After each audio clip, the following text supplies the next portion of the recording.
तो देखिए आज हम लंबर प्लेक्सस के बारे में बात करेंगे। लंबर प्लेक्सस कैसे बनाते हैं, ये बहुत इजी होता है। तो हमें सिर्फ इसमें लाइंस की मदद से हमें पूरी चीज़ें ड्रॉ करनी है, ठीक है।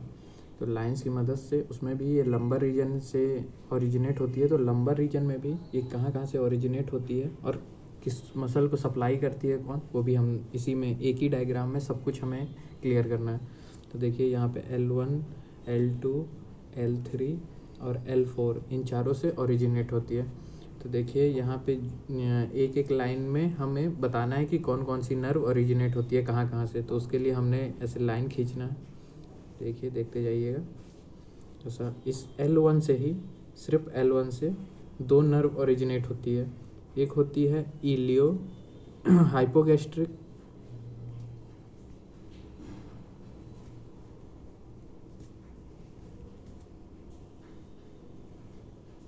गैस्ट्रिक नर्व, ठीक है। एक होती है इलियो हाइपोगैस्ट्रिक नर्व।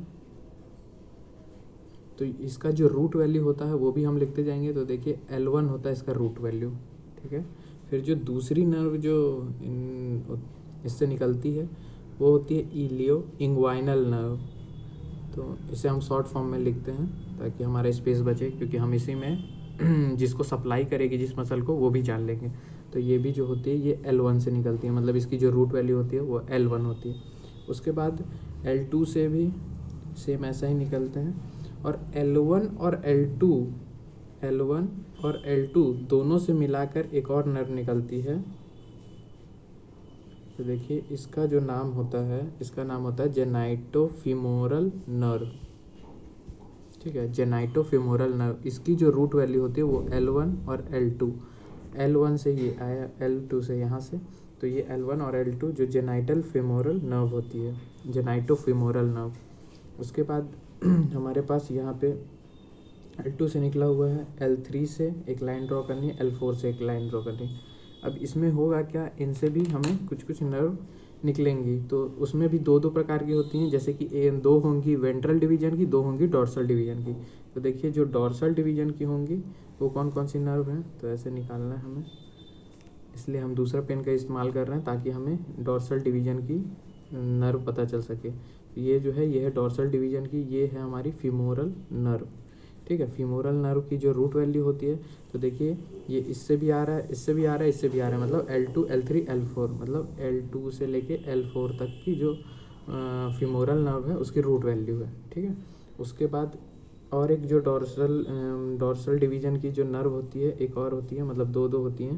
तो देखिए एक होती है ये वाली, तो इसमें ये इससे आ रहा है और इससे आ रहा है, मतलब सिर्फ ये दो से आ रहा है, मतलब L2 और L3 से। तो ये जो होती है ये होती है lateral cutaneous nerve of thigh, ठीक है। ये होती है lateral cutaneous nerve of thigh, और इसकी जो रूट वैल्यू होती है L2 और L3, जो कि आपको दिख रही है यहाँ पे, L2 और L3 से निकल के आई है। तो ये होती है lateral cutaneous nerve of thigh. उसके बाद जो है हमारे पास दो वेंट्रल डिवीजन की होती है, ये हो गई डॉर्सल डिवीजन की, और इसी के साथ दो वेंट्रल डिवीजन की होती है। तो वेंट्रल डिवीजन का भी सेम होती है ऐसे ही, जैसे कि देखिए, तो इसमें भी ये यहाँ से एक और यहाँ से एक, ठीक है। ये हो गई हमारी वेंट्रल डिवीजन की। तो वेंट्रल डिवीजन की कौन सी है, तो ये है ऑब्ट्यूरेटर नर्व। ऑब्ट्यूरेटर नर्व में भी देखिए तीन है, तो कहने का मतलब है L2 से L4 तक की इसकी रूट वैल्यू है। उसके बाद एक होती है एसेसरी ऑब्ट्यूरेटर नर्व, तो ये जो होती है इसमें भी दो आते हैं, मतलब एसेसरी ऑब्ट्यूरेटर नर्व। यहाँ पे हम शॉर्ट फॉर्म में लिख रहे हैं, आप लोग लॉन्ग फॉर्म में भी लिख सकते हैं इसको। और यहाँ पे जो इसकी रूट वैल्यू होती है L3 और L4, हमें देखना है कि जो हमने लाइन खींची है वो कहाँ से आ रही है। तो आप दो तीन बार इसे बनाएंगे तो आपको प्रैक्टिस में आ जाएगा। तो हमें दो सेम सेम लाइनें खींचनी है। पहली वाली जो लाइन खींचेंगे उसमें भी तीन निकालनी है, इस यहाँ पे भी जो पहली लाइन खींची उसमें भी तीन निकाली हैं, जो कि इसमें होता है फिमोरल नर्व और इसमें होता है ऑब्ट्यूरेटर नर्व। और फिर जो दूसरी होती है वो lateral cutaneous nerve of thigh, जो कि L2 और L3 से आती है, जबकि यहाँ पे किससे आती है, L3 और L4 से। तो वो होती है एसेसरी ऑब्ट्यूरेटर नर्व। उसके बाद कौन सी मसल को ये लोग सब, मतलब जितनी भी हमने नर्व बताई हैं वो कौन सी मसल्स को सप्लाई करते हैं। तो देखिए सबसे पहले इलियो इंग्वाइनल नर्व जो होती है वो किसको सप्लाई करेगी? तो देखिए इलियो हाइपोगैस्ट्रिक और इलियो इंग्वाइनल नर्व। तो जो इलियो हाइपोगैस्ट्रिक नर्व होती है वो करती है सप्लाई, उसकी दो पार्ट होते हैं, एक होता है सेंसरी और एक होता है मोटर। तो यहाँ पे हम लिख लेते हैं सेंसरी। जो सेंसरी पार्ट होता है वो स्किन ओवर दी ग्लूटियल, जो लेटरल ग्लूटियल या फिर हाइपोगैस्ट्रिक जो होती है उसके स्किन के ऊपर पे करता है। तो यहाँ पे हम डायरेक्टली लिख सकते हैं कि हाइपोगैस्ट्रिक, ठीक है, हाइपोगैस्ट्रिक। और जो इसमें मोटर जो होता है, जो मोटर का काम करता है वो करता है इंटरनल ऑब्लिक मसल को सप्लाई करते हैं, ऑब्लिक मसल, ठीक है। तो यहाँ पे जो सेंसरी होती है वो हाइपोगैस्ट्रिक के ऊपर जो स्किन होती है उसको, और जो इसका मोटर होता है वो इंटरनल ऑब्लिक मसल को सप्लाई करता है। उसके बाद जो है हमारे पास है यहाँ पे है इलियो इंग्वाइनल नर्व। इसकी भी रूट वैल्यू L1 है। ये किसको किसको सप्लाई करती है? तो ये सप्लाई करती है मेल में root of penis,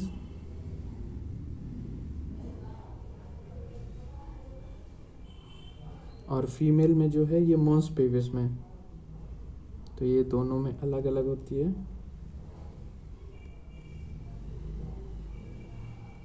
पेविस in female.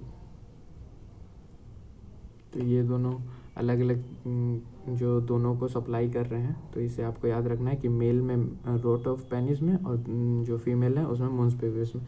उसके बाद हमारा जो आता है जेनाइटोफिमोरल नर्व। जो जेनाइटोफिमोरल नर्व होती है वो सप्लाई करती है हमारे स्किन को। वो भी कहाँ के स्किन को? तो skin over the femoral triangle, skin over the, जो फीमोरल ट्रायंगल के ऊपर स्किन होती है उसको सप्लाई करती है,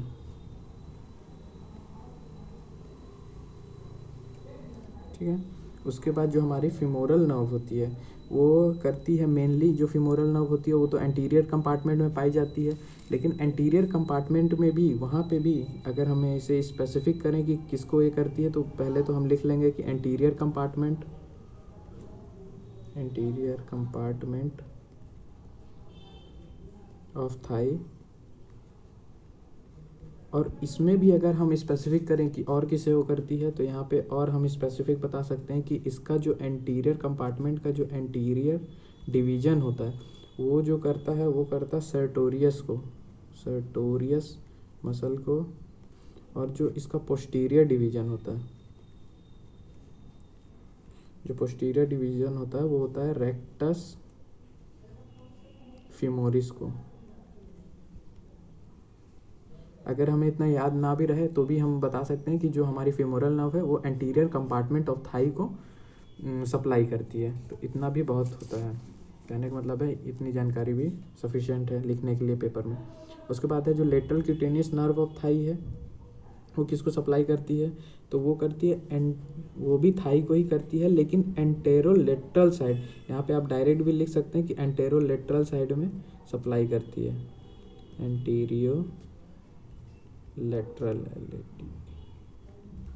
anterolateral side of thigh.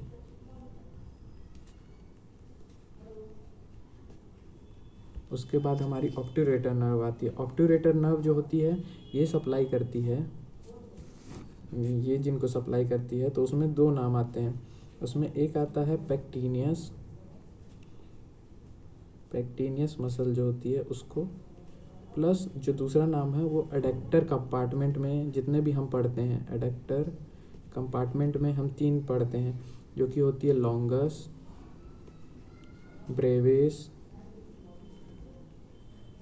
Plus Magnus. इन तीनों को सप्लाई करती है। और जो हमारा एसेसरी ऑब्ट्यूरेटर नर्व है वो सिर्फ पैक्टिनियस को सप्लाई करता है,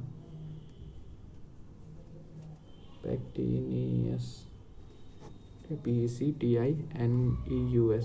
तो ये हमारा जो है ये पूरा डायग्राम है इसमें अगर हम कुछ मतलब ये तो अगर पूछा जाए कि किसको किसको सप्लाई करते हैं, तब आपको बताना है कि जो हमारी इलियो हाइपोगैस्ट्रिक है उसमें दो प्रकार के होते हैं, सेंसरी और मोटर। जो सेंसरी होती है वो हाइपोगैस्ट्रिक, और जो मोटर होती है वो इंटरनल ऑब्लिक मसल को करती है।